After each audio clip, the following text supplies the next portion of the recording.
수업 시작하겠습니다. 네, 반갑습니다. 저는 자료해석 강의하는 박찬혁이라고 합니다. 반갑습니다. 네, 오늘 특강인데요. 특강을 진행을 어떤 걸 해야 될까 고민을 하다가 제가 일반적으로 수업할 때 첫 번째 수업하는 시간에 대략적으로 어떻게 진행하는지 얘기하는 부분이 특강으로도 가장 적합하다고 생각을 해가지고요. 첫 수업을 대신해서 이렇게 특강에서 진행하려고 합니다. 저는 그 고시를 친 적은 없고요. 고시 공부를 따로 한 적은 없고, 현재 그 공기업이나 대기업 같은 취업 관련된 쪽에서 한 5년 정도 강의를 했습니다. 5년 정도 강의를 했었고, 나름 거기서는 1, 2등 하거든요. 네이버에서 한번 검색 한번 해보시면은 대충 뭐 이름 나올 거고, 제 이름 말고 빠꼬미로 검색하시면은 그쪽에서는 뭐 거의 좀 제일 유명한 쪽에 속할 겁니다.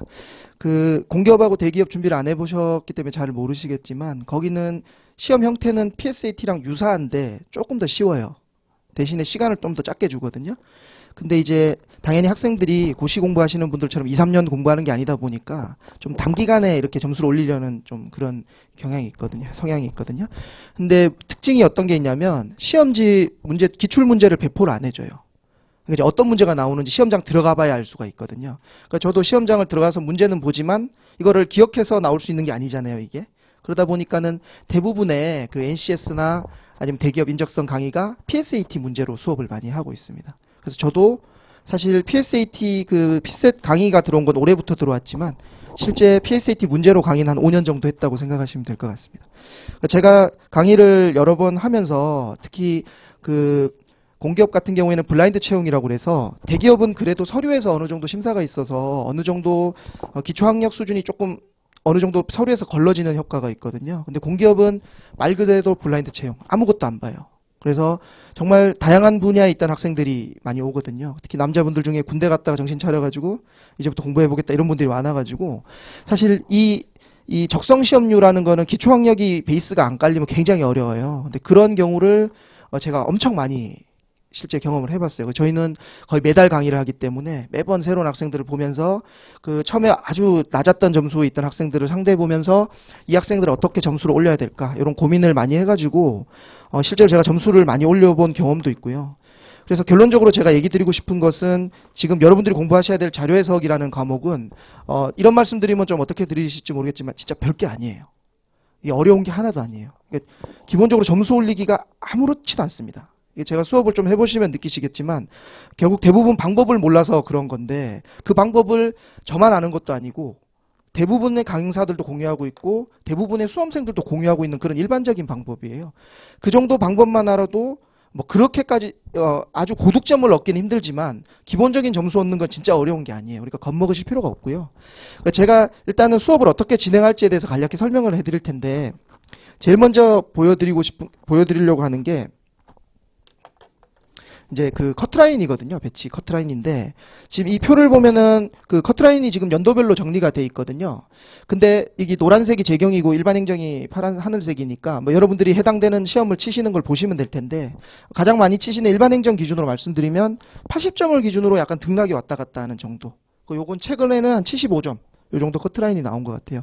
그래서 세 과목에 대한 평균이기 때문에 내가 언어를 잘한다든지 또는 상황 판단을 못한다든지 이런 게 개인별로 차이가 있기 때문에 제가 뭐 몇 점을 너는 맞아야 된다 자료 해석에서 이렇게 얘기할 수는 없어요. 하지만 일반적으로 보자면 합격 점수를 기준으로 봤을 때 75점에서 85점 사이에 일반적으로 형성이 되어 있는 것 같아요. 그러면 이제 자료 해석을 몇 점을 받아야 될지는 여러분들 개인 성향에 따라 다를 텐데 방금 말씀드린 75점하고 85점을 가지고 제가 한번 그 수치를 비교를 한번 해볼게요. 수치를 한번 비교를 해보면 자 이렇게 나옵니다. 75점을 받으려면 어떻게 해야 되냐? 40문제 중에 75점이면 4분의 3을 맞췄다는 소리니까 30개를 맞으면 됩니다. 30개를. 그 다음에 85점을 받으려면 34개를 맞으면 되거든요. 그래서 75점하고 80점 차이는 10점 차이니까 뭐 이게 뭐 차이가 나긴 하지만 큰 차이가 아니지 않겠냐고 생각할 수 있겠지만 특히 이런 적성검사류 시간의 제약이 있는 시험에서는 고득점으로 올라갈수록 5점, 10점이 완전 큰 차이가 되는 거예요. 자, 예를 들면 10점이죠. 100점 만점에. 이거 수능으로 한 사람 몇 점이에요? 400점 만점이라고 치면 40점. 500점 만점이라고 치면 50점인 거예요. 그쵸? 그러니까 여러분들 점수에서 50점, 40점 까보면 처참할 겁니다. 그러니까 여기서 10점이 엄청 큰 차이를 가지고 있는 거거든요. 근데 이게 10점이랑 차이가 어떻게 왜 힘든지에 대해서 제가 간략히 설명을 해드리면 30개를 맞아야 된다 그러면 일반적인 학생들이 한 34개 정도를 풀어요. 뭐 정답률이 낮은 학생 또는 뭐 문제를 적게 풀지만 거의 다 맞추는 학생 이런 특수한 학생을 제외하고 일반적으로 풀면 한 34개에서 35개인데 제가 그냥 34개 정도라고 잡아봤어요. 그 다음에 34개를 맞으려면 최소 못해도 37개 정도는 풀어야 돼요. 그러니까 제가 여기서 이 학생은 지금 푼 거에 비해서 4개가 깎였고 여기는 3개가 깎였잖아요. 왜 그러냐라고 얘기를 드리는 거는 이 34개를 푸는 학생에 비해서 37개를 푸는 학생은 문제 푸는 속도도 빠르지만 이렇게 문제 푸는 속도가 빨라졌다는 거는 실력도 올라갔다는 전제로 제가 얘기를 드리는 거거든요. 그러니까 이 정도를 일반적으로 많이 맞추세요. 그런데 만약에 34개를 풀었다 그러면 6개 정도를 찍었잖아요. 그죠? 근데 찍은 게 다 틀린다라고 가정을 할 수는 없고 그러면 1개 내지 2개 정도는 맞을 거예요. 그렇죠? 6개 찍었으니까 오지선다니까. 그러면은 34개 푼 거 중에서는 한 5개 정도 틀렸다고 보시면 될 것 같습니다. 5개 정도. 그렇게 해서 이제 푸는 건데 이 차이가 어떻게 나냐면 문제가 회마다 틀리기 때문에 난이도를 이렇게 따질 수는 없지만 저는 이렇게 나눴어요. 한 25문제 정도는 중급에서 하급. 그다음에 10문제 정도는 상급. 그다음에 5문제 정도는 극상, 아주 어려운 형태 문제가 되는 겁니다. 그러니까 이제 나중에 리뷰를 했을 때는 저 문제는 풀면 안 됐어. 이런 형태의 문제가 있거든요. 근데 그랬을 때 34개를 풀려 그러면 일단 잘 풀었다는 가정을 치면 이건 하나도 안 풀었다고 치면은 여기를 25문제, 여기를 9문제 풀면 돼요. 그럼 시간 배분은 아마 60분, 30분 이 정도는 아닐 겁니다. 근데 지금 85점, 10문제 더 풀려고 3개를 더 풀려고 치면은 왜 이 75점과 80점 사이의 간격이 커지냐면 더 풀어야 되는 문제 3개가 여기 있는 게 아니고 여기 있기 때문에 그래요. 특히 이런 것들. 자, 그러면 이 극상이라고 하는 것도 아주 어려운 문제는 어떤 특징이 있냐면 이거는 아주 까다로운 형태로 출제자가 얘기했기 때문에 형태로 보면 어려운 줄 알아. 하지만 풀려고 들면은 완전 망하는 경우도 있고 또 하나는 뭐가 있냐면 신유형이 있어요. 신유형. 간혹 뭐 해마다 한 몇 문제씩 나오는데 신유형 같은 경우는 왜 시간이 오래 걸리냐면 내가 못 봤기 때문에 이게 무슨 말인지 이해하는데 못해도 2, 3분씩 흘러가게 돼 있거든요.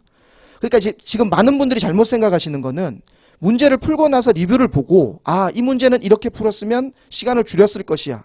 이건 결과론이에요. 새로운 유형이 나오면 똑같이 오래 걸릴 겁니다. 그래서 제가 얘기 드리고 싶은 거는 여기서 푸는 문제 푸는 시간을 줄이려고 하는 거는 실제 현실적으로 큰 도움이 안 돼요. 물론 강의하는 사람은 여기서 시간을 줄인다라고 얘기를 많이 하기 쉽죠. 왜? 처음에 여러분들이 이해를 못하는 부분을 나는 풀어봤으니까 짚어주면서 이 부분은 이렇게 풀었으면 됐을 것이야 라고 얘기하면 듣는 사람들은 그럴듯하죠. 맞네. 내가 이렇게 생각 안 하고 요 방식대로 풀었으면 좋았을 거야. 라고 하지만 이게 막상 실전에서 적용이 안 돼요. 그러니까 모의고사 풀 때는 점수가 꽤 나오다가 실제 시험만 들어가면 점수가 내려가는 거예요. 수능 칠 때 많이 경험해 보셨잖아요. 모의고사 맨날 잘하다가 수능 치면 미끄러지는 사람들이 장수생이 많죠. 고3에 많은 게 아니고. 많아요. 왜 장수생이 많냐면 기출문제 계속 보고 나니까 모의고사는 잘 푸는 거예요. 모의고사는 기출문제 기반으로 나오니까. 그러니까 마지막에 최종 그 봉투 모의고사나 이런 거 치면 점수가 잘 나오죠. 왜냐하면 나왔던 기출을 기준으로 해서 문제를 만들어 주니까. 근데 실제 시험에 나오면 신유형부터 해가지고 몇 문제 정도를 아주 이런 문제를 만들어 주는데 이게 연습한다고 되는 부분이 사실 좀 힘들거든요. 그래서 제가 얘기 드리고 싶은 거는 냉정하게 봤을 때 여기서 중급이나 하급에 있는 문제에서 푸는 시간 자체를 줄이지 않고는 나머지가 극복이 안 돼요. 그럼 나머지는 어떻게 극복해야 되냐? 여기서 문제 푸는 시간을 줄여가지고 그 시간을 투자해서 이거를 2분, 3분 만에 풀어야지라고 마음먹는 게 아니고 조금 진짜 어려운 문제는 4분, 5분 걸리더라도 풀 수밖에 없게끔. 그렇게 생각을 하셔야 되거든요. 그렇기 때문에 제가 얘기 드리고 싶은 거는 어떤 문제를 봤을 때 이거는 2분에 풀면 되고 2분 30초에 풀면 되고 이렇게 생각하시면 안 되고 문제를 접근하는 방향 자체를 좀 달리 가져주셔야 돼요. 그러니까 제가 신림동에 강의를 하러 오면서 아무 무기도 없이 오진 않았을 거 아니에요. 그러니까 제가 생각하는 부분은 그쪽에 일단 집중이 돼 있거든요. 그 부분에 대해서 이제 오늘 수업 때 좀 집중적으로 얘기를 해드리도록 하겠습니다. 자, 그러면은 일단 잘 안 되네요. 자, 그러면은 아까 얘기 드린 것처럼 이런 형식으로 문제를 풀어야 되는데 그럼 문제를 어떻게 하면 빨리 푸느냐? 기본은 딱 이것만 기억하시면 돼요. 어떻게 하면 빨리 푸냐면 예측이에요, 예측. 어떻게 하면 빨리 푸냐면 기본은 그냥 예측입니다. 그러니까 어떤 표나 그래프를 봤을 때 여기서 어떤 선택지들이 나올 것이다라는 게 예측이 돼 있는 사람과 안 돼 있는 사람은 글 읽는 속도부터 달라질 수밖에 없어요. 첫 번째는. 두 번째는 그러면 그렇게 어떤 선지가 나올지 예측이 됐다면 그 선지에 나오는 것들 중에 중요한 게 있고 그렇지 않은 게 있어요. 맞나요? 아마 몇 번 문제를 풀어보셨으면 아실 겁니다. 풀고 나서 봤을 때 이 선지는 그냥 단순히 확인하는 거다. 또 이 선지는 그냥 단순히 계산하는 거다. 근데 뭐 4번 선택지는 굉장히 머리를 써야 되는구나라는 게 아마 문제를 풀어보시면 아실 겁니다. 그럼 중요하다라는 것은 제가 나중에 문제에서 어떻게 적용하는지는 좀 자세히 설명을 해드리겠습니다. 그래서 그 선택지에 대한 판단을 보셔야 되는데 그 예측을 하기 위해서는 어떻게 해야 되냐면 이걸 하기 위해서는 체화가 돼야 돼요. 체화가. 그러니까 보는 순간에 선지를 보는 순간에 이게 어떻게 흘러갈 것이다라는 게 예측이 되려면 체화가 돼야 되거든요. 이 체화가 되기 위해서는 두 가지 과정을 겪어야 됩니다. 첫 번째는 방법에 대한 학습이 있어야 돼요. 어떻게 풀어야 된다. 그러니까 이 학습이 없는 상태로 문제를 접근하게 되면 이거는 솔직히 문제 많이 풀어도 점수 안 올라요. 근데 다행히 뭐 현재 사교육 시장, 그러니까 학원에서 대부분의 방법들은 거의 얘기를 많이 해주는 편이거든요. 자, 그런데 제가 얘기 드리는 것은 이 학습되는 방법이 대부분의 강의는 그 글을 읽고 나서 그 글을 이해하고 그리고 표를 보고 해결하는 그 과정에 집중이 돼 있어요. 그러니까 이 선지를 읽었어. 전년 대비 증가율이 가장 크대. 그러면 전년 대비 증가율이 가장 큰 것은 분수 비교니까 이러이러한 방식으로 할 수 있습니다라는 거에 집중이 돼 있거든요. 근데 그거는 제가 여러 경험을 통해서 봤을 때 그것 갖고 시간을 줄이기는 한계가 있어요. 결국은 문제를 다 읽고 이해를 한 이후의 과정이기 때문에 실제 여러분들이 시간을 줄일 수 있을 만한 여지는 지금 어디 남아 있냐면 문제를 파악하는 데 더 집중을 좀 해주셔야 돼요. 근데 문제를 파악하는 거를 표 다 읽고 글 다 읽고 이해를 했다 그러면 벌써 시간 지나가가지고 아까 제가 얘기 드린 시간 내에 풀 수가 없어요. 그리고 그 두 가지를 동시에 가져가셔야 돼요. 선지를 이해하는 것도 빨리 하셔야 되고 해결하는 것도 빨리 하셔야 되고 그거를 집중적으로 하려고 합니다. 그래서 그 학습한 거를 가지고 어떻게 해야 되냐면 반복을 하셔야 되는데 이제 공부가 힘든 이유가 이 반복을 어떻게 해야 되냐면 반복 과정 자체가 되게 지루하잖아요. 그죠? 지루한 반복 과정이 거쳐져야 되기 때문에 이 지루한 반복을 하셔야 되는 과정이 있는데 일단 기본과 기초 입문 강의와 기본 강의는 여기에 일단 중점을 두는 거고요. 요거를 한 걸 통해서 이제 나중에 지루하게 반복을 계속해서 체화하는 과정까지 나가는 게 이제 심화 과정에 저는 구성이 되어 있습니다. 그래서 지금은 요거는 빼시고 그냥 어떻게 해서 방법적으로 접근하는지에 대해서 잠깐 설명을 해드리도록 하겠습니다. 지금 그 문제랑 질문이랑 문제 다음에 표 그래프 선택지 이렇게 세 개가 있는데 그 자료 해석은 크게 보면 질문이 있고 그래프가 있고 선택지가 있고 세 개가 있습니다. 구성은 어디 보나 그렇게 돼 있겠죠. 그러니까 예를 들어 그 9페이지 잠깐 펴주시면은 9페이지 문제를 보고 예를 들어 드리면 9페이지 거기 보면 다음 표는 어쩌고 저쩌고 나와 있는 게 위에가 질문 그 다음에 표 해가지고 밑에 나와 있는 게 표 그 다음에 복이라고 해서 들어가 있는 게 선지 이렇게 나눠주시면 되겠습니다. 그러면은 제가 이제 얘기 드리고 싶은 거는 이제 문제에 따라서 문제 푸는 방법이 좀 바뀌는데 문제는 이제 일반형하고 특수형 이렇게 나뉘어져 있어요. 지금 이거를 지금 다 아실 필요는 없고 각 파트별로 다 공부가 들어가거든요. 저희 목차를 잠깐 보시면 그 목차에 보시면은 그 특수형 문제라고 된 거 있죠. 파트 7에 1 특수형 문제 2 이렇게 돼 있습니다. 그러니까 7파트와 8파트에서 여기에 해당되는 걸 다 볼 겁니다. 이게 특수형 문제는 접근 방법 자체가 일반형하고 완전 달라요. 완전. 그러니까 문제에 따라서 들어가는 패턴 자체가 완전 다르기 때문에 여기서는 따지고 보면 보고서형하고 매칭형 같은 거는 일반형보다 더 쉬워요. 그리고 표 그래프 변환형이나 딜의 수리 계산형, 상황 판단형은 잘못 걸리면 이게 신유형이 많이 나올 수 있는 어려운 파트거든요. 그러니까 이거는 그 당시에 집중을 할 거고요. 오늘 수업을 비롯해서 수업의 한 60~70%에 해당되는 것은 여기에 집중이 될 겁니다. 일반형에. 왜냐하면 문제가 많이 나오니까. 그럼 일반형이라고 하는 거는 뭐냐면 옳은 것 고르시오 또는 옳지 않은 것 고르시오. 이거를 얘기를 하는 거거든요. 그래서 보통은 두 가지로 나옵니다. 첫 번째는 조합형이라고 얘기하는데 보기 중에 기억, 니은, 디귿, 리을 주어지고 그 중에 옳은 것 또는 옳지 않은 것 고르라고 얘기하는 게 이제 조합형이고 밑에 있는 것은 1번부터 5번 선지를 주어지고 그 중에 또는 옳지 않은 것, 옳은 것 고르라고 하는 게 이걸 서술형이라고 얘기하거든요. 요 두 가지는 접근하는 방법 자체가 완전 달라져야 돼요. 완전. 요거는 제가 다음 설명하고 돌아와서 다시 설명을 해드리도록 하겠습니다. 그래서 이제 첫 번째는 문제 아까 얘기 드린 것처럼 문제가 있었고 표가 있고 선택지가 있잖아요. 그러니까 여기서 이제 기본적인 공부 방법은 어떻게 잡으셔야 되냐면 문제는 일반형인지 특수형인지 질문 보면 명확하게 구별이 돼요. 옳은 거 고르시오 그러면 일반형이고 아니면 밑에 거거든요. 그러니까 어렵지가 않아요, 질문은. 그래서 얘는 일단 넘어가고요. 그다음에 표나 선택지 중에 어떤 걸 위주로 봐야 되냐 이런 걸 좀 얘기를 드리고 싶은데 선지의 표현이 어떻게 되냐면 주어가 나오고 뒤에 술부가 나올 겁니다. 뭐뭐뭐는 전년 대비 증가했다. 뭐뭐뭐의 합은 증가했다. 이런 식으로. 이 주어에 해당되는 게 뭐냐면 표의 내용이에요. 그러니까 매번 바뀌겠죠. 표에서 나오는 내용이 뭐냐에 따라 바뀌어요. 그러니까 표의 내용은 중요해요, 안 중요해요? 안 중요해요. 그러니까 제일 잘못 생각하시는 거예요. 자료 해석에서 제일 필요 없는 게 뭔지 아세요? 표의 제목입니다. 표의 제목의 최종 에너지 소비량이야. 그러면 선택지에 최종 에너지 소비량이 나오지 뭐 딴 게 나오겠습니까? 안 읽어야 되는 단어가 되는 거거든요. 그러니까 표의 제목이 제일 중요하지 않고 표의 제목은 언제 중요해지냐? 표가 2개 이상 나올 때. 뭐 그때는 거기서도 또 역시 최종 에너지 소비량은 같은데 얘는 2009년이고 얘는 2010년이면 2009년과 2010년만 보면 되지 최종 에너지 소비량은 볼 필요가 없어요. 그러니까 읽을 필요가 없는 단어라는 얘기입니다. 그래서 표의 내용은 그렇게 중요하진 않아요. 그럼 뭐가 중요하냐? 표의 형식과 표의 종류, 표의 특징 이런 게 중요한 겁니다. 이거를 나중에 지금 저희 다시 목차를 보시면 어디서 배우냐면 파트 5에 보면 특징 있는 표 있죠. 표별로 특징 있는 것은 따로 좀 배우셔야 돼요. 그럼 그걸 제외하고 나면 결국은 이 선택지의 특성을 좌지우지하는 건 수로예요, 수로. 전년 대비 증가율은 크다. 비중은 증가했다. 이런 것들. 그런데 이 수로에 대한 표현이 정말 잘못 이해하신 건데 오늘 수업에서 이것만 듣고 가셔도 아마 점수 올리시는데 나중에 엄청 큰 도움 될 겁니다. 이 수로에 해당되는 것을 대부분의 학생들은 읽어요. 왜 읽어요? 왜 읽는 이유가 뭐예요? 독해하려고 읽는 거잖아요. 근데 예를 들어 언어 논리 같은 경우에는 글이 어떻게 나올지 예측이 안 되죠. 그러니까 다 읽어야 될 거 아니에요. 자료 해석에 나오는 선택지는 표현이 이 수로에 해당되는 표현이 몇 개 정도 있을 것 같아요. 표현이. 엄청 많을 줄 아니까 읽는 거 아니겠어요? 크게 보면 10개 정도밖에 안 되고요. 진짜 상세하게 나눠도 50개가 안 넘어요. 이게 무슨 말이냐? 제가 형광펜 나눠드렸잖아요.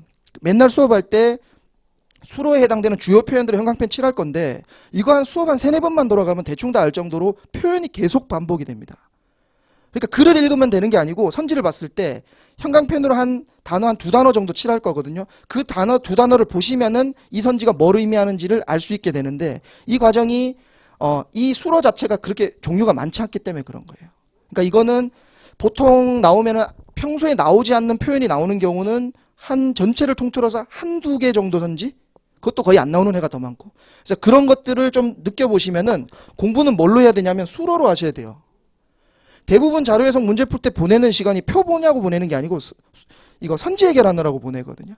근데 선지를 해결하시는 게 선지를 읽고 해석하고 파악하는 게 아니고 선지에 나오는 표현을 가지고 거의 이제 암기를 할 필요도 없어. 많이 보면 뻔하거든요. 그렇게 좀 접근을 하셔야 됩니다. 그래서 저희 교재 자체가 잘 보시면 테마별로 밑에 선지를 쭉 나열해 놨습니다. 예를 들어 몇 페이지를 잠깐 보시냐면 그 83페이지 잠깐 보시겠어요? 83페이지.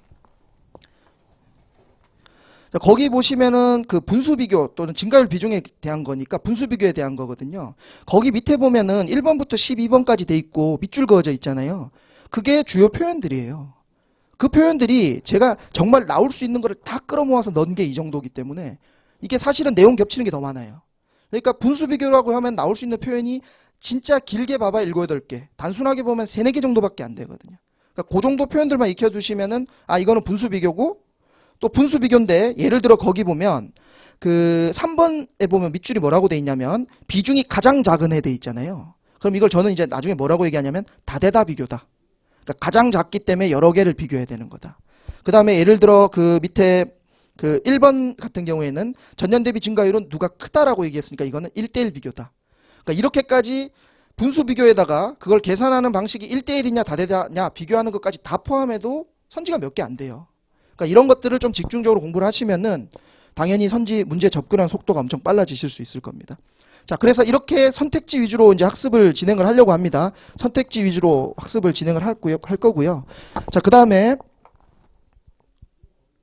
자, 그러면은 이거는 뭐냐면 이게 제일 중요한데 이건 좀 메모를 좀 해주시길 바래요. 이게 제 수업의 그냥 핵심이에요. 이게 거의 대부분이라고 생각하시면 되겠습니다. 자, 선택지를 크게 보면 이렇게 나눈 겁니다. 이거를 나눈 이유는 앞으로 문제를 접근하실 때 계속 활용할 거니까 꼭 좀 메모를 해주시면 좋겠습니다. 자, 위에 있는 게 뭐냐? 저 박스에 있는 게 주요 선택지라고 표현할 거예요. 주요 선택지. 중요하다는 의미거든요. 그럼 우리 시험 칠 때 중요하다는 건 무슨 의미를 얘기하는 거예요? 답이 될 확률이 높은 거예요, 그냥. 철학적 의미가 있고 이런 건 당연히 아니겠죠. 답이 될 확률이 높은 선택지. 답이 될 확률이 높은 선택지. 자, 심플하게 이해하시면 이렇게 보시면 됩니다. 자료 해석에서 답이 될 확률이 높은 건 뭐냐? 머리 좀 썼네. 이런 게 답이 될 확률이 높아요. 머리 좀 썼네. 머리 좀 썼어? 그러면은 답이 될 확률이 높아지는 거예요. 이거는 출제자가 당연히 그걸 의도하는 것도 당연한 거고 생각을 좀 해보시면요. 자, 일단 밑에부터 한번 볼게요. 사실 확인은 뭐냐면 별다른 머리를 쓸 필요 없이 그 말이 맞는지 틀린지 확인만 하면 되는 경우. 매년 증가했다. 매년 커졌다. 순위는 일치했다. 이런 것들은 별다른 사고가 필요 없잖아요. 그냥 눈으로 잘 보면 돼요. 여러분들이 출제하시면 저런 거 답으로 하실 거예요? 안 하실 거 아니에요, 그죠? 그러니까 사실 확인이 제일 매력이 없는 선택지예요. 매력이 없는 선택지. 그 다음에 중간에 있는 게 계산 부분. 많이 오해하시는데 계산 부분이 중요하다라고 생각을 하시는데, 자, 제가 여기서 계산이라고 쓴 거는 저 위에 있는 과정을 해결하기 위해서도 계산을 해야 되거든요. 그냥 덮어두고 계산하는 거냐, 아니면 식이나 이런 관계에 있어서 좀 주요한 표현들이 들어가느냐, 거기에 따라 달리거든요. 그래서 그냥 일반적인 단순 계산은 당연히 출제자도 매력적이지 않겠죠. 그래서 예를 들어 계산이라고 하는 것은 실제 값을 계산하는 게 아니고 덧셈 비교냐, 분수 비교냐, 곱셈 비교냐, 이렇게 보시면 돼요. 그러니까 자료 해석은 계산해서 값이 몇 %냐 묻지 않고 누가 더 크냐 작으냐 대소 비교를 주로 물어보기 때문에 그것 자체를 그냥 저는 계산이라고 한 거예요. 그럼 뭐 이거를 소위 어디서는 그건 계산 아니다라고 얘기하시는 분이 있을 수 있겠지만 그게 뭐 의미 없잖아요. 그죠? 그래서 결국은 이 계산 문제는 좀 중간 정도에 있고요. 제일 중요한 게 여기입니다. 여기는 중요합니다. 자, 첫 번째 뭐냐? 표의 목적 및 종류. 제일 많이 꼭 생각을 하셔야 될 게 뭐냐면 표라는 거는 목적을 갖고 있거든요. 표 괜히 만들지 않을 거 아니에요. 여러분들 표 만들어 본 적 있나요? 없어요? 갑질하셨다는 소린데. 표를 만드는 거는 무조건 윗사람한테 보고하는 용도로 만들 거 말고 만들 필요가 없어요. 그러니까 아마 표를 만드셨다 그러면 레포트 하거나 발표하기 위해서 만들었을 겁니다. 왜냐하면 내가 어떤 내용을 더 잘 전달하기 위해서 목적으로 만드는 거거든요. 그냥 한다고 치면 효율을 빼고 그냥 내 한 몸 편한 걸로만 치면 말이 제일 편해요. 맞죠? 말이 제일 편하잖아요. 저도 아까 막 데이터나 표를 가져온 이유는 여러분들한테 그래도 성의 있게 보이려고 만든 거지. 내가 만약에 여기 왔는데 아무 동네 그냥 가서 얘기하라 그러면 가서 그냥 앉아서 얘기하지. 굳이 이거 안 할 거 아니겠어요? 제 한 몸 제일 편한 건 말이고 그 다음은 글이에요. 그러니까 내가 제일 짜증나는 게 표거든요. 근데 만들고 나면 어때요? 내가 설명하기 좋죠. 그러니까 표라는 거는 집에서 심심하면 만드는 게 아니에요. 내가 어떤 목적을 가지고 만들거든요. 그렇기 때문에 표는 당연히 목적이 중요해요. 표의 목적. 그 표의 목적이 내용이 중요한 게 아니고 그 표의 목적과 종류에 따른 그 형태가 중요한 거거든요. 그러니까 표가 목적이 있어요. 그 목적이 있다는 얘기는 잘하려는 걸 내가 뭐를 돋보이고 싶어서 목적이 있잖아요.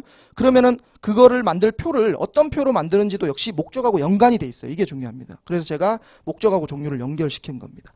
자, 예를 들어 원 그래프가 이렇게 있다고 칠게요. 원 그래프. 이렇게. 자, 원 그래프의 목적은 뭐예요?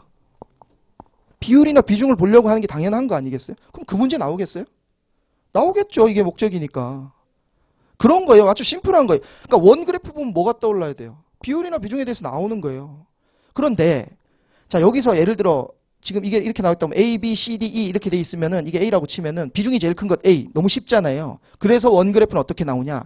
서로 위계가 다른 원이 나오거나 서로 위계가 다른. 그러니까 예를 들면 여기는 전 세계, 여기는 OECD 이런 식으로. 그 다음에 아니면 박스 그래프가 나오고 그 다음에 원 그래프가 서브로 들어가거나. 근데 결국은 이걸 해결하는 과정은 다 비율 비중과 관련돼 있는 거예요. 그러니까 결국은 반대예요. 표의 목적을 파악하려면 종류를 봐야 돼. 원 그래프네? 그럼 이건 비율 비중에 가는 게 나오겠네? 그럼 중요합니까? 그러면 원 그래프 나오면 비율 비중에 관련된 게 주요 선택지가 되는 겁니다. 그러니까 예를 들면 두 번째, 그러면 꺾은 선 그래프라고 있는 게 이제 꺾은 선 그래프 막 이렇게 나와요. 꺾은 선 그래프 언제 많이 나오냐? 선거 때 여론조사 할 때 나오잖아요. 꺾은 선 그래프의 목적은 두 개입니다. 첫 번째, 총 세 개라고 할게요. 첫 번째, 제일 중요한 거, 둘 간의 차이를 보려고 하는 게 제일 중요하잖아요.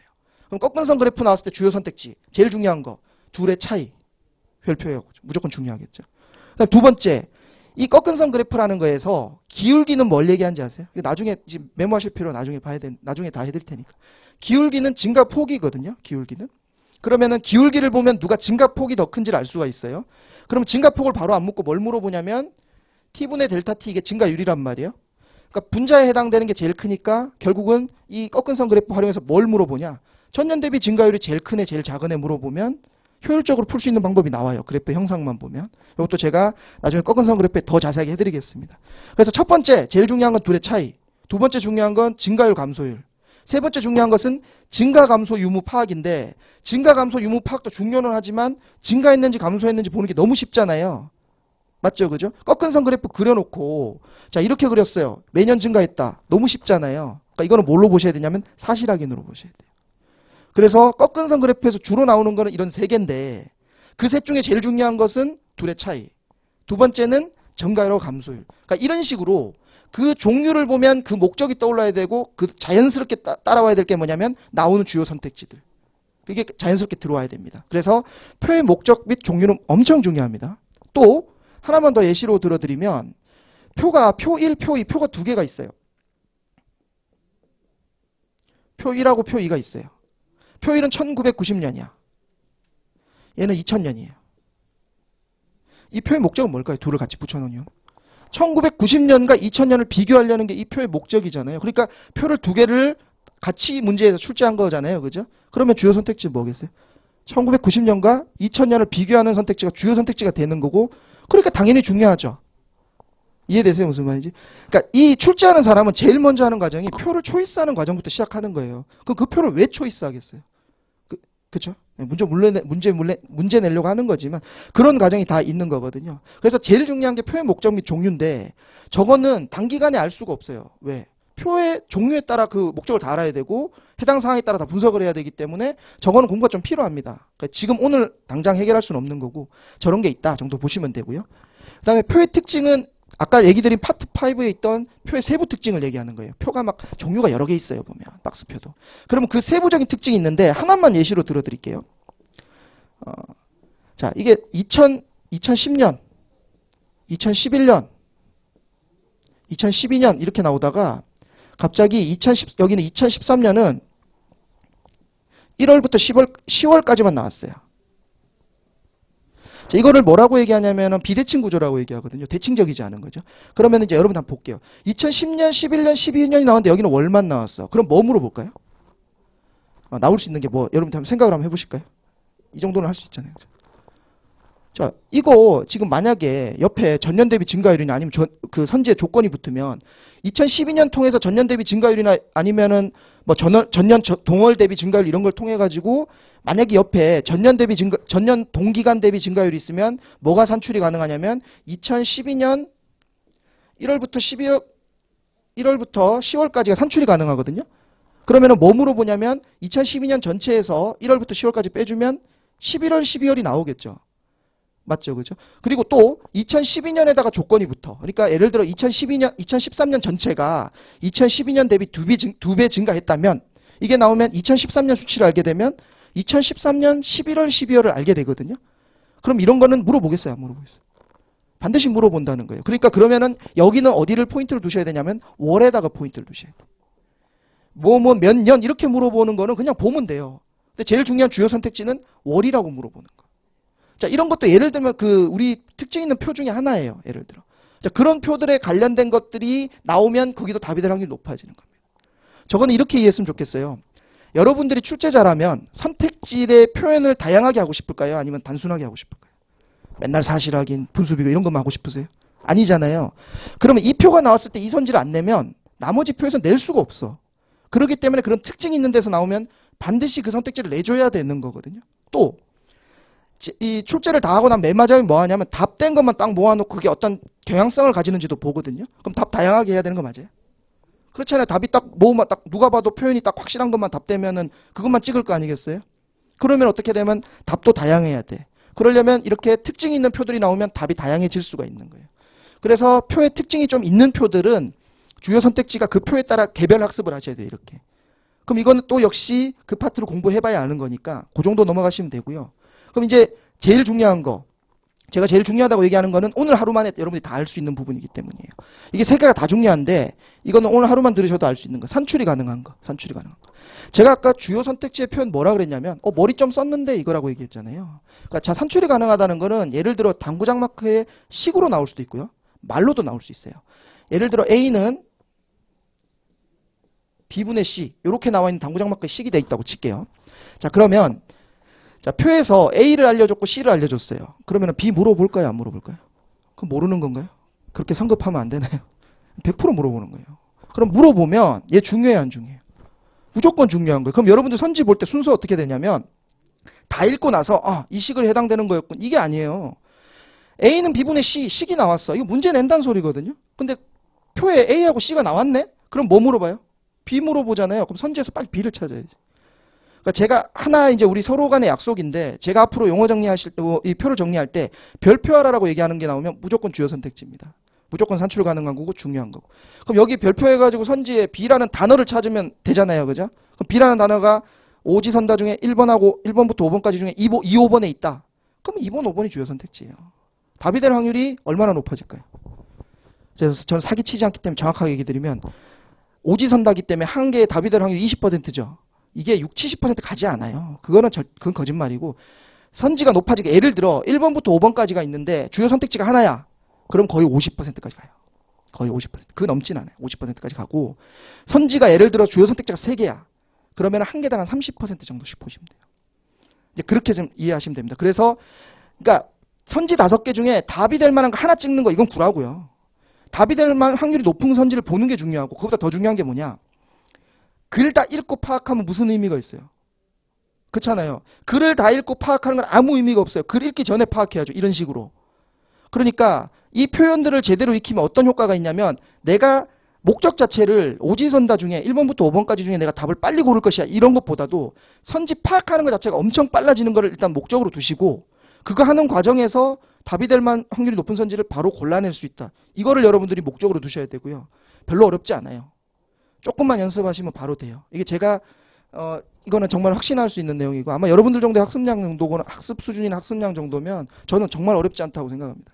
예를 들어 제가 기초인문 수업할 때 기초인문이 민간경영자 채용 수준이거든요. 그 당시에 수업 듣던 학생들은 기초인문 수업하고 이 수업 끝나고 1시간 스터디 하거든요. 제가 남아서 이제 봐주는데 기본 문제를 풀어요. 뒤에 다 풀어요. 그러니까 다 잡아내. 그러니까 이 수업을 안 듣고도 다 잡아내요. 그러니까 이게 그렇게 어렵지 않으실 거예요. 그러니까 이거 정도 좀 생각하시면 되고 그래서 산출 가능한 게 되게 중요하고요. 이거는 당구장 마크의 식으로 나올 수도 있고 표 내에서 이렇게 나올 수도 있어요. 예를 들어 1인당 GDP라는 표 내에서 이제 1인당 GDP라는 단어가 나왔어요. 그리고 표의 인구도 나왔어. 그러면 이제 이거 식을 보실 때 이렇게 좀 정리를 해야 되거든요. 1인당 GDP 보면 이렇게 들어가야 돼요. 이렇게. 인구수분의 GDP 이렇게 자연스럽게 나눠야 돼요. 당이나 대비가 나오면. 그러면 인구수분의 GDP잖아요. 그 중에 인구수를 알게 된 거잖아요. 그죠? 그럼 뭐를 산출이 가능합니까? GDP 가능하잖아요. 그럼 GDP 별표. 선지에서 GDP 찾으시면 되는 거예요. 그러면은 GDP가 주요 선택지 되는 겁니다. 심플하죠? 심플한데 되게 좋아해요. 출제자들은. 자, 그러면 제가 이제 종합해서 얘기 드리면 여기 선지를 크게 보면 3등분으로 나눈다고 치면은 여기가 선지 종류가 많을까요? 여기가 많을까요? 위에가 소수고 아래가 다수입니다. 그러니까 사실확인이 제일 많고 그 다음 계산이에요. 그러니까 저기 위에 있는 머리에 있는 저 부분들은 많이 안 나와요. 일반적으로. 선지에서 많아봐야 2개, 하나, 2개, 많으면 3개. 근데 3개는 잘 없고. 그러면 실제로 답이 되는 확률은 답을 다 골라놓고 보면 여기가 많을까요? 여기가 많을까요? 여기가 많아요. 많이 나오니까. 그러니까 제가 이제 이런 얘기를 드리고 싶은 거예요. 세계에서 부자 제일 많은 나라 어디예요? 중국이죠. 중국이 잘 사나요? 그렇지는 않잖아요. 그러니까 역으로 이해하시면 안 돼. 답이 되는 선지를 다 판단했더니 비율에 관련된 게 많이 나오더라. 그럼 바보 같은 생각이 어디 있어요? 비율에 관련된 선지가 제일 많은데. 이해되세요? 무슨 말인지? 그러니까 비율에 관련된 것도요. 여기서 산출돼가지고 분수 비교하는 건 중요하지만 단순 분수 비교는 중요하지 않아요. 그렇게만 이해하시면 되겠습니다. 그래서 정리를 하시다 보면은 뭐 제가 볼 때는 거의 반반 정도 답이 나올 거예요. 반반 정도. 반반 정도. 조금 더 과장돼서 얘기하면 더 많지만 뭐 그렇게 얘기하고 싶진 않고 아마 못해도 한 40%에서 50%는 될 거고 하지만 선지 구성상 얘는 엄청 소수인데 많이 나오는 거예요. 얘는 다수인데 답이 적게 나오는 거. 특히 얘는 엄청 많이 나오는데 거의 답이 안 되는 경우. 그러면은 우리가 다시 돌아가서 제가 첫 번째 얘기 드렸던 여기서 옳은 것 고르시오에서 1번부터 5번까지 있을 때 뭐부터 풀어야 됩니까? 주요 선택지부터 풀어야 되는 거예요. 주요 선택지. 그 다음은 뭐 풀어야 돼요? 계산. 사실 확인은 거의 나중에 풀어야 되는 거예요. 근데 물론 그렇다고 해서 사실 확인이 무조건 답이 안 되냐? 그렇지는 않을 거예요. 그렇지만 당연히 우리는 확률적으로 가야 되니까. 그러면 이제 이것보다 더 중요한 거는 이 서술형보다 조합형이 더 많이 나오거든요. 자, 이거를 풀 때는 어떻게 해야 되냐? 이게 사실 작년까지만 해도 이 선지 구성만 보고 답을 대충 유추할 수 있는 방법이 있었거든요. 아마 조금 찾아보시면은 알 수 있을 텐데. 근데 그게 작년 시험에서 다 망가졌어요. 그러니까 결론은 학생들이 그렇게 푸는 걸 알고 인사혁신처에서 주시하고 있다 이렇게 나오더니 실제 시험 나왔을 때는 그게 이제 거의 다 망가지게 나왔거든요. 그래서 그게 우연치 않게 한 해만 안 좋게 나왔다면 다음에도 기대해 볼 만하지만 인사혁신처에서 작정하고 그걸 막은 거기 때문에 그렇게 기대를 하시면 안 돼요. 그러니까 예를 들면 이런 거예요. 이게 이 출제자를 되게 좀 나쁜 사람으로 상정하고 생각하면 또 끝까지 선지 다 보게 만들까 이렇게 생각하고 예전에는 했었어요. 그러니까 이제 기억이 기본적으로 이 조합형은 이렇게 생각하셔야 되는데 2개 푸냐 3개 푸냐 이거예요. 원래는 4개잖아요. 선지가 기억, 니은, 디귿, 리을. 4개 다 푸는 일은 진짜 잘 없고요. 하나만 풀어서 답되는 일도 거의 없어요. 2개 풀면 재수 좋은 거고 3개 풀면 재수 나쁜 거예요. 그냥 그 차이입니다. 그런데 그럼 우리 2개 풀고 싶잖아요. 그거에 대한 얘기예요. 그래서 기억을 딱 풀었어. 기억이 맞으면은 옳은 거 고르시오 해서 기억이 맞으면 이제 이게 답이 3개가 돼버리잖아요. 그러니까 3개가 남잖아요. 그죠? 근데 기억이 틀리면 3개가 날아가면서 3번하고 5번만 남게 되니까 그러면 디귿만 풀어도 답이 나오잖아요. 그죠? 그러니까 이건 출제자 이렇게 착하지 않아. 이런 방식으로 정리를 하는 거예요. 근데 이게 통했다니까. 작년까지만 해도. 작년 이게 너무 통하다 보니까 학생들이 그걸 갖고 민원 넣고 이래가지고 그 인사sek션에서 공고를 했어요. 이거 주시하고 있다. 그래서 막힌 거니까 이거를 맹신하시면 안 돼요. 쓰시면 안 되고. 근데 결론은 다시 돌아와서 저 선지 2개 분야, 3개 분야 차이거든요. 그러니까 2018년 이전 걸로 공부를 하셔서 방금 제가 얘기 드린 대로 하시면 거의 다 통할 거예요. 근데 2019년 거는 막히는데 그러니까 앞에 있는 걸 푸실 때 그렇게 풀면 안 돼요, 이제는. 근데 이제 하나 확실한 건 뭐냐면 그럼에도 불구하고 인사sek션에서는 기억, 니은, 디귿, 리을 중에 그 기억을 풀었을 때 2개만 남기는 건 그렇게 좋아하진 않아요. 안 된다는 건 아니지만. 그래가지고 선지 배치도 약간 좀 바뀌었고 그런데 그래서 제가 얘기 드리는 건 뭐냐면 어차피 어떤 선지를 먼저 봤을 때 여기서 어떤 보기를 먼저 봤을 때 여기서 몇 개를 날릴 수 있는지는 이제는 몰라요. 그럼 뭘로 집중해야 되냐? 내용으로 집중하자, 내용으로. 어떤 내용? 뭐가 날아갈지 모르니까 쉬운 것부터 풀자 이거예요. 자, 일반적으로 아까 제가 얘기 드린 거에서 이 위쪽이 중요하죠. 근데 이걸 머리 좀 썬내잖아요. 그러니까 결론적으로 얘기 드리면 좀 어려워요. 내려갈수록 쉬워요. 특히 얘는 엄청 쉬울 수 있거든요. 물론 사실 확인 중에도 시간이 좀 오래 걸리는 표현이 있고 아닌 표현이 있어요. 이것도 공부하시면 다 알 수 있게 되는 겁니다. 그러면은 결론적으로 얘기 드려서 아까 얘기 드린 대로 여기 보면 여기는 어려운 거 어렵다고 얘기하기 그렇지만 중요한 거. 근데 중요한 게 대충 어렵습니다. 근데 여기는 어떠냐면 쉬운 것부터 풀자 이거예요. 쉬운 것부터. 근데 쉬운 게 주로 어디 제일 많냐? 기억에 제일 많아요. 그래서 기억부터 풀면은 거의 높은 확률로 3개 남아요. 그러니까 심플하게 생각하시면 돼요.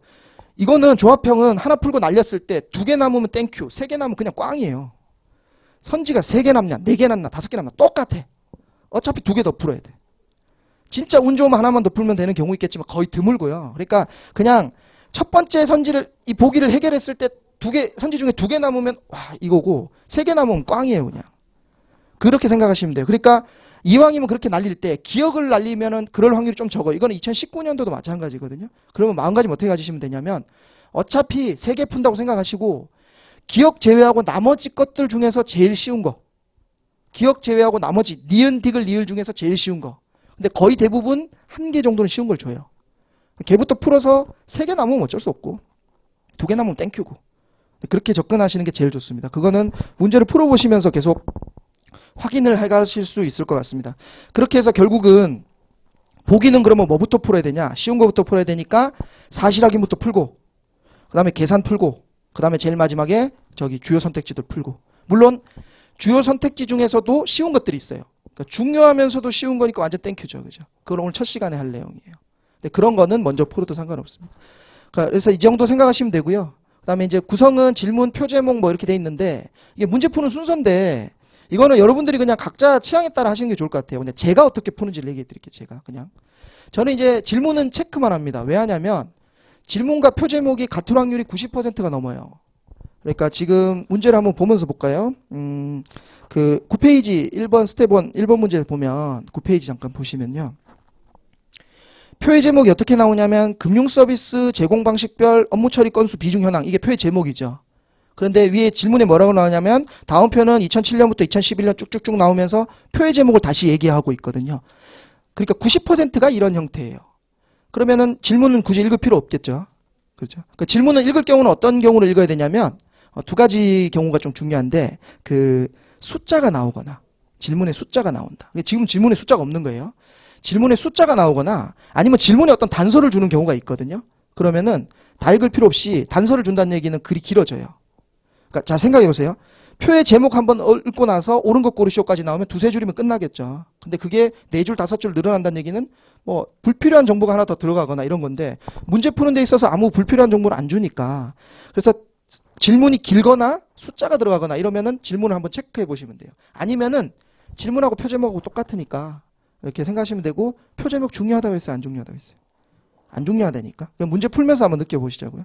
자, 그래서 그 다음 뭐 봐야 되냐면 제일 중요한 게 저는 단위랑 표의 특징하고 당구장 마크 이 세 가지를 봅니다. 단위는 왜 보냐? 상대 수치인지 절대 수치인지 파악하려고 보는 거예요. 이 단위를 본다는 얘기를 잘못 이해하셔서 단위가 1000만 원인지 100만 원인지 1억인지 본다. 그게 무슨 의미가 있어요? 단위가 1억인 거랑 1000만 원인 거랑 다를까요? 절대 다르지 않습니다. 단위를 본다는 것은 상대 수치냐 절대 수치냐.